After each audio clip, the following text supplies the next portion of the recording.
হৃদয় বিদাৰক কাহিনী।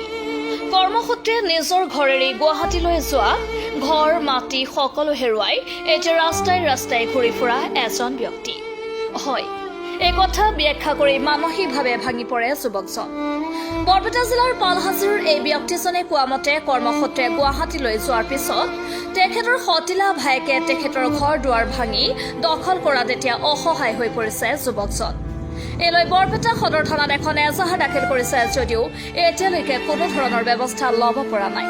সেয়েহে সংবাদ মাধ্যমৰ জৰিয়তে অসম আৰক্ষীৰ লগতে অসমৰ মুখ্যমন্ত্ৰীলৈ ইয়াৰ এটা মীমাংসা বিচাৰি আবেদন জনাইছে।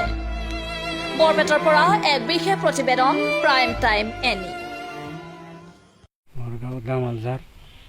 দেউতাৰ নাম সৰতী আহমেদ। মোৰ সৰুতে আই দেউতা মৰি গৈছে, কিন্তু মই দুৰ্ভাগ্যবশতঃ গুৱাহাটীত থাকোঁ।